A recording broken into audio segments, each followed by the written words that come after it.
মানুষের জীবন পুরোটাই কাজের মধ্য দিয়ে যায়। তুমি মুসলিম হয়ে বাঁচো অথবা কাফির হয়ে বাঁচো, তোমাকে কাজ করতেই হবে। তোমাকে অবশ্যই নানান সমস্যায় পড়তে হবে, তোমাকে জীবনে নানা পরিস্থিতির মুখোমুখি হতে হবে। সুতরাং যেহেতু আমাদের জীবনে আমরা নানা প্রতিকূলতায় পড়ি, তাহলে আমরা এমন কাজ কেন করব না যাতে এই জীবন এবং পরের জীবনেও আমরা স্বাচ্ছন্দ্যে থাকতে পারি? এখানে কষ্ট করে এখানে ভোগ করার চেয়ে উভয় জীবনেই যাতে আমরা ভালো থাকতে পারি। আপনি কেন মৃত্যুর পরের জীবন নিয়ে ভাববেন? আল্লাহ বলেন, লাকাদ খলাকনাল ইনসানা ফি আহসানি তাকওয়িম। কয়েকটি সূরা পরেই আল্লাহ বলছেন, অবশ্যই আমি মানুষকে সৃষ্টি করেছি সর্বোত্তম গঠনে। আমাদেরকে সফলতার জন্যই বানানো হয়েছে, কিন্তু দুর্ভাগ্যবশত আমরা সফল হতে পারছি না। এই সূরাতে এর কারণ উল্লেখ করা হয়েছে, আর তা হলো ইন্নাল ইনসানা লাফি খুসর। সকল জাতির শ্রেষ্ঠ হওয়া সত্ত্বেও বেশিরভাগ মানুষই তার শ্রেষ্ঠত্ব ধরে রাখতে পারে না। আল্লাহ তাআলা কোরআনে বিভিন্ন জায়গায় মানুষের অবস্থা বোঝাতে ইন্নাল ইনসান এই বাক্যাংশ ব্যবহার করেছেন। কোরআনে ইন্নাল ইনসান শুধু এখানেই ব্যবহৃত হয়নি, মানুষের ব্যাপারে এই সম্বোধন অনেক জায়গাতেই করা হয়েছে। ইন্নাল ইনসান এটা দিয়ে কি বোঝানো হয়েছে? মানব জাতি সন্দেহাতীতভাবে এরপর অন্য কিছু একটা, আল্লাহ এরপর কিছু বলেছেন, কোনো একটা অবস্থার কথা বলেছেন। আমরা কোরআনে বেশ কয়েকটি জায়গায় আল ইনসানুল কাফুরুম মুবিন এটা পেয়েছি। নিঃসন্দেহে মানুষ সুস্পষ্ট ও পরিষ্কারভাবে অকৃতজ্ঞ এবং তার রবের প্রতি চূড়ান্তভাবে অবাধ্য। আমরা আরও পেয়েছি ইন্নাল ইনসানা খুলিকা হালুআ ইজা মাসসাহুশ শাররু জাজুআ ওয়া ইজা মাসসাহুল খায়রু মানুআ ইল্লাল মুসাল্লিন। মানব জাতিকে দুর্বল করে সৃষ্টি করা হয়েছে, খুবই ভগ্ন। সামান্য ভালো কিছু হলেই সে আনন্দে উচ্ছ্বাসিত হয়ে পড়ে, সামান্য খারাপ কিছু হলেই সে সব আশা হারিয়ে ফেলে। আল্লাহ বলেন, কাল্লা ইন্নাল ইনসানা লা ইয়াতগা। কোনো সন্দেহ নেই যে একমাত্র মানুষই সত্যিকারভাবে অবাধ্য হয়, মানুষই কেবল আল্লাহর বিরুদ্ধাচারণ করে। আর এখানে ভাষার অন্তর্নিহিত অর্থ হলো অন্য কেউ এর জন্য দায়ী নয়। বলবেন না যে সমাজ আমাকে অবাধ্য করেছে, শয়তান আমাকে অবাধ্য করেছে, কেউ না, মানুষ নিজেই অবাধ্য হয়েছে। তারপর তিনি বলছেন, ইন্নাল ইনসানা লিরব্বিহি লাকানুদ। মানুষ আর তার রবের মধ্যকার সম্পর্কে বলা হয়েছে সে খুবই অকৃতজ্ঞ, সে অবাধ্য হয়, সে অকৃতজ্ঞ, সে দুর্বল, সে তার রবের বিরুদ্ধাচারণ করে। মানুষ সম্পর্কে এই সকল বর্ণনা এসেছে, কিন্তু এর পরিণাম কি? পরিণাম এখানেই বলা হয়েছে, ইন্নাল ইনসানা লাফি খুসর। এটা মানুষ সম্পর্কে কোনো অবস্থা নয়, এটা তার আচরণের কোনো বর্ণনা নয়, বরং এখানে পরিণাম বলা হচ্ছে। এই সকল দুর্ব্যবহারের ফলাফল স্বরূপ বলা হচ্ছে মানুষ নিঃসন্দেহে চরম ক্ষতির মধ্যে ডুবে আছে। এই সূরার আরও সামনের দিকে যাওয়ার আগে আরও একটি বিষয় এখানে লক্ষণীয়, তা হলো সাধারণ মূলনীতি আর ব্যতিক্রম এক নয়। এখানে ইল্লা শব্দটি ব্যবহৃত হয়। যখন ইল্লা শব্দটি ব্যবহৃত হয় এর অর্থ হলো ব্যতীত। বাংলায় আমরা একে ব্যতীত বলি, বেশিরভাগ ক্ষেত্রে কি হয়? সংখ্যায় কোনটা বেশি হয়, সাধারণ মূলনীতি নাকি ব্যতিক্রম? সাধারণ মূলনীতি বেশি হয় আর ব্যতিক্রম খুবই কম দেখা যায়। আমরা বলি সে ছাড়া বাকি সবাই এসেছে। যখন আপনি বলেন যে সে ছাড়া, তার মানে খুব কম একজন বা দুজন ছাড়া বাকি সবাই উপস্থিত। এখন এই সূরায় কোনটি মূলনীতি, কোনটিতে বেশিরভাগ অবস্থা বোঝাচ্ছে? ওয়াল আসর ইন্নাল ইনসানা লাফি খুসর, এটাই এখানে মূলনীতি। মানুষ মূলত ক্ষতির মধ্যে ডুবে আছে। তাহলে ব্যতিক্রম কি? তারা ছাড়া, ইল্লাল্লাযীনা আমানু ওয়া আমিলুস সলিহাতি ওয়া তাওয়াসাউ বিল হাক্কি ওয়া তাওয়াসাউ বিস সবর, যারা ঈমান আনে, সৎ কাজ করে ইত্যাদি। এসব ব্যতিক্রম উল্লেখ করার মাধ্যমে আমরা বুঝতে পারি এখানে অনেক মানুষের কথা বলা হচ্ছে না, এখানে খুব কম মানুষের কথা বলা হচ্ছে। মানুষের মধ্যে বেশিরভাগ ক্ষতির মধ্যে ডুবে আছে, এটাই হলো মূলনীতি। আর ব্যতিক্রম থাকবে খুব কম। আল্লাহ তাআলা আমাদের সেই ব্যতিক্রমদের অন্তর্ভুক্ত করুন। তাহলে আমরা জানলাম যে সূরা ৩ হচ্ছে তাফসীর ভঙ্গিতে বর্ণিত, আর এই সূরাটি হচ্ছে ইনজার অর্থাৎ সুসংবাদ বনাম সতর্কবাণী। আর এটি খুবই গুরুত্বপূর্ণ বিষয়। আরও একটি খুবই গুরুত্বপূর্ণ বিষয় হচ্ছে সূরা ৩-এ আজরের বর্ণনা এসেছে, ইল্লাল্লাযীনা আমানু ওয়া আমিলুস সলিহাতি ফালাহুম আজর আজরু গায়রু মামনুন। এই সূরায় কোনো আজর নেই। আজর মানে হলো পুরস্কার। আল্লাহ বলেন তাদের এমন পুরস্কার দেওয়া হবে যার কোনো শেষ নেই, যার কখনোই ফুরাবে না। তখন তিনি এই শব্দটি ব্যবহার করেছেন। কিন্তু এই সূরায় কোনো পুরস্কারের বর্ণনা নেই, শুধু এটাই বলা হয়েছে যে এরা ছাড়া সব মানুষ অবশ্যই ক্ষতির মধ্যে আছে। কিন্তু তিনি বলেননি এই মানুষগুলো জান্নাতে যাবে এবং এই মানুষগুলো পুরস্কৃত হবে। তিনি এভাবে বলেননি। তারা কি পাবে তার কোনো বর্ণনা নেই, শুধু বর্ণনা এসেছে এই মানুষগুলো ক্ষতিগ্রস্ত হয়েছে আর এরা বেঁচে গিয়েছে। এটা কেমন জানেন? বাংলায় আমরা এটাকে বলি পরীক্ষায় পাশ করা। কেউ পেল 85 আর কেউ পেল 95, কেউ বা পেল 100, কেউ পেল A, B, C, আবার কেউ কোনো মতে পাশ করলো তবে এফ পায়নি, এফ দিয়ে ফেল বুঝায়, তাই না? আপনাদের এখানে কি 33 পেলে পাশ হয় আমি জানি না, কিন্তু 33 পেলে মূলত পাশ করা যায়। আপনি যদি 32 পান তাহলে আপনি ফেল করবেন। এখন আপনি যদি 30 পান কিংবা 25, 0 বা 10, তাহলে আপনি কোন গ্রেড পাবেন? এফ। এই সবই ফেল। শুধুমাত্র 33 বা এর বেশি পেলেই আপনি পাশ করবেন, ঠিক না? 33 বা তার বেশি। এই সূরায় পরীক্ষায় সেরা মার্কস পাওয়ার কথা বলা হচ্ছে না।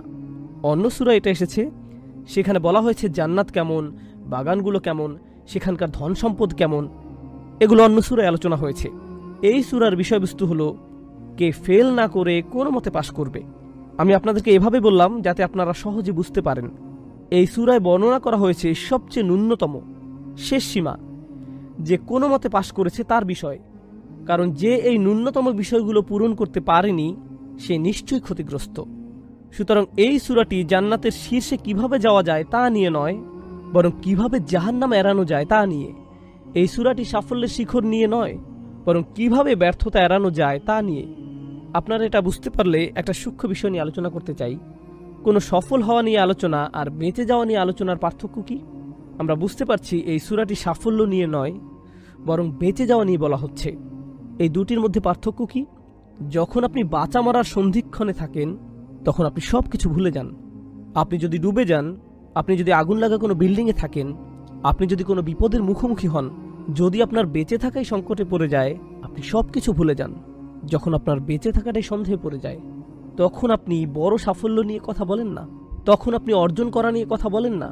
আপনি হয়তো কোনো অফিসে চাকরি করেন, আপনি যদি আপনার বসের সাথে প্রমোশন নিয়ে আলাপ করেন, তাহলে সেটা কিসের আলাপ? সাফল্য।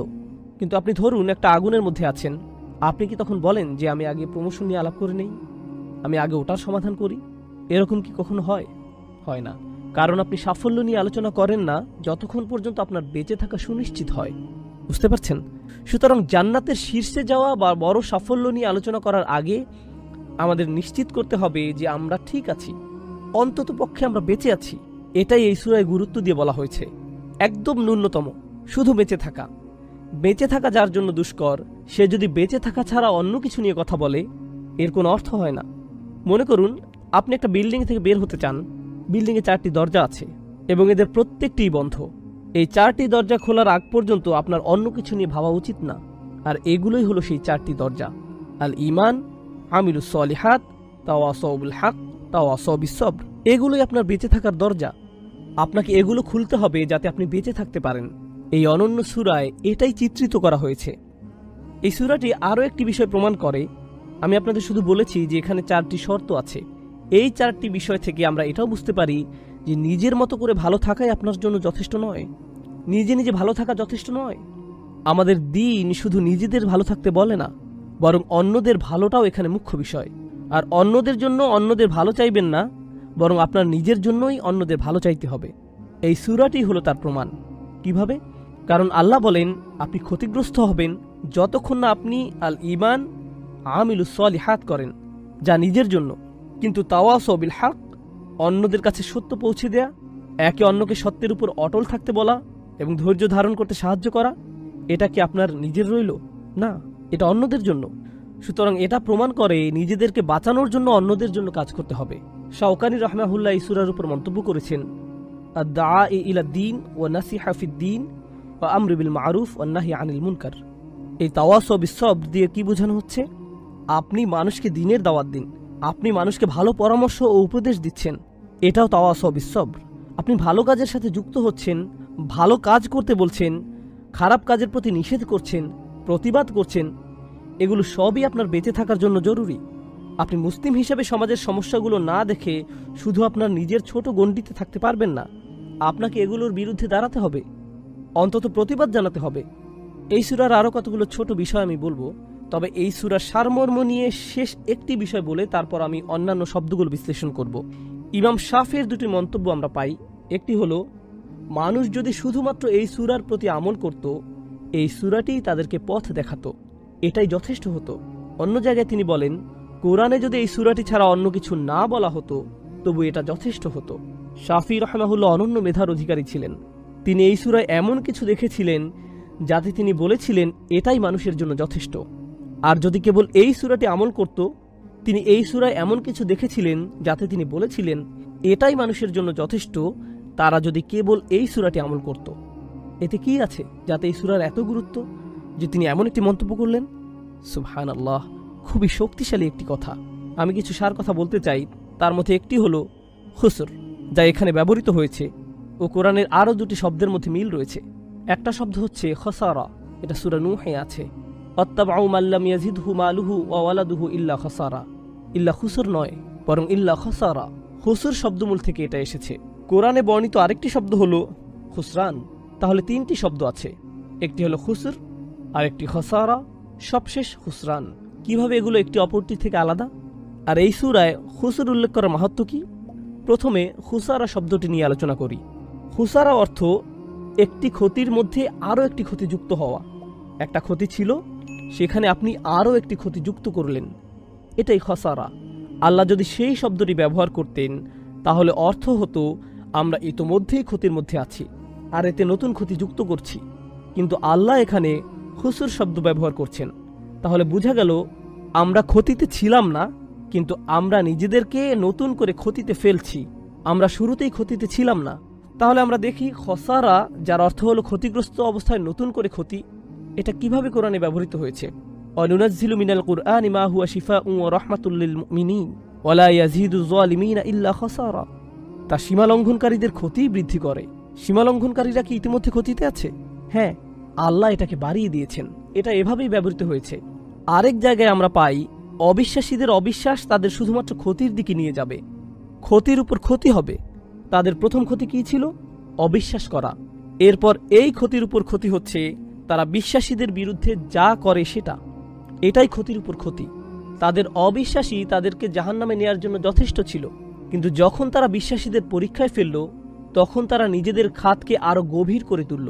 সুতরাং খসারা শব্দটি এখানে উপযুক্ত। একইভাবে সূরা নূহে আমরা পাই ওয়াত্তাবাউ, এরপর মাল্লাম ইয়াজিদহু মালুহু ওয়া ওয়ালাদুহু ইল্লা খসারা। তারা এমন একজনের অনুসরণ করছে যার ধন সম্পদ ও সন্তান সন্ততি কেবল তার ক্ষতি বাড়িয়ে দেয়। অন্যভাবে বললে তারা এমন লোকের অনুসরণ করছে যারা মূলত ছিল ক্ষতিগ্রস্ত, এরপর এদের অনুসরণ করার কারণে তারা আরও ক্ষতিগ্রস্ত হয়ে পড়ে। তাহলে এটা হলো খসারা ব্যবহার না করে খুসুর ব্যবহার করার একটি মাহাত্ম্য। কিন্তু এরপর আরেকটি শব্দ হলো খুসরান, খুবই শক্তিশালী একটি শব্দ। খুসরান শব্দটি হলো আধিক্যবাচক শব্দ, গুরুত্ববাচক শব্দ। এটাও কোরআনে ব্যবহৃত হয়েছে। খুসরান মানে হলো ভয়াবহ ক্ষতি, প্রচণ্ড ক্ষতি, অকল্পনীয় ক্ষতি। শব্দের শেষে আন থাকার কারণে এর অর্থে প্রচুর বুঝাবে। আরবিতে যখন কোনো শব্দের শেষে আন বসে এর অর্থে আধিক্য বুঝায়। যেমন আমরা বলি রহমান, তিনি শুধু দয়ালু নন, তিনি পরম দয়ালু। আমরা যখন বলি গদবান, এর মানে শুধু রাগ না, প্রচণ্ড রাগ, উন্মত্ত ক্রোধ। অতএব যদি আমরা বলি খুসরান, এর মানে ভয়াবহ ক্ষতি, অকল্পনীয় পরিমাণ ক্ষতি। এবার আমরা দেখি এটা কোরআনে কিভাবে ব্যবহৃত হয়েছে। খসিরাত দুনিয়া ওয়াল আখিরা যালিকা হুয়াল খুসরানুম মুবিন। সে দুনিয়া ও আখিরাতে ক্ষতিগ্রস্ত হয়, এটি হলো চূড়ান্ত ক্ষতি। এটা কি চূড়ান্ত ক্ষতি না? এটা কিভাবে এত বড় ক্ষতি? এটা কোনো হালকা বিষয় নয়। সে শুধু একটা বিষয় হারায়নি, সে উভয়টি হারিয়েছে, দুনিয়া ওয়াল আখিরা।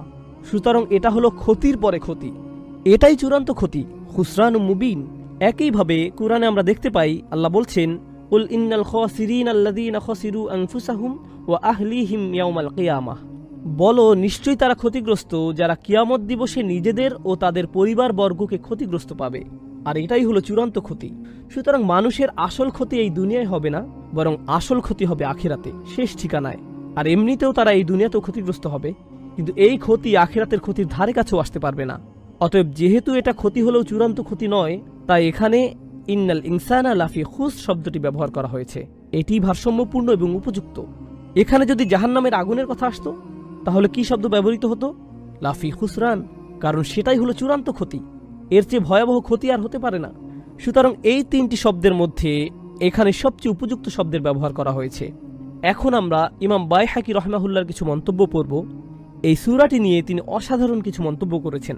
তিনি বলেন, যখনই দুজন সাহাবা একে অপরের সাথে দেখা করতেন তারা একে অপরকে ওয়াল আসর ইন্নাল ইনসানা লাফি খুস ইল্লাল্লাযীনা আমানু ওয়া আমিলুস সলিহাতি ওয়া তাওয়াসাউ বিল হাক্কি ওয়া তাওয়াসাউ বিস সবর এ কথা না বলে বিদায় নিতেন না। তাহলে তারা একে অপরকে এই সূরাটি পড়ে বিদায় দিতেন। কেন? কারণ তাদের মনে হয়েছিল যে এটা অন্যকে মনে করিয়ে দেওয়াটা খুবই গুরুত্বপূর্ণ। এটা এমন না যে আপনি একবার পড়বেন আর আপনার কাজ শেষ। আর এই বিষয়টি আমি আজকের সেশনে বাকি সময়টুকু আলোচনা করতে চাই। সেটা হচ্ছে কোরআনকে একাডেমিক্যালি অধ্যয়ন করা এক জিনিস, শব্দের ব্যবহার শেখা, ব্যাকরণ শেখা, অর্থ বোঝা, বিভিন্ন মুফাসসিরের বিভিন্ন কিরাত সম্পর্কে জানা, এই সব জ্ঞান। যখন আপনি তথ্যগত পড়াশোনার দিকে বেশি ঝুঁকবেন, মাঝে মধ্যে এমন হতে পারে যে আপনি এর অন্তর্নিহিত শিক্ষাই ভুলে যান। দিন শেষে আল্লাহ এখানে আপনার আমার সাথে কথা বলছেন। আমাদের এই জ্ঞানগুলো নিতে হবে, আমাদের এই শিক্ষাগুলো নেয়ার চেষ্টা থাকতে হবে, আমাদেরকে কোরআনের গভীর জ্ঞান অর্জনের চেষ্টা করতে হবে। এটা কোরআনেরই শিক্ষা। কিন্তু আমাদের এটা ভুললে চলবে না যে দিন শেষে আল্লাহ আমাদের সাথে কথা বলছেন। যেমন কেউ বলে যে তিনি কি তোমার সাথে কথা বলেন, তিনি কি তোমাকে উপদেশ দেন? আর আল্লাহ এখানে অন্য কাউকে নিয়ে কথা বলছেন না, বরং তিনি আমাদের নিয়ে কথা বলছেন। এখানে আপনার কথাই বলা হচ্ছে, আল্লাহ এখানে আপনার কথা বলছেন।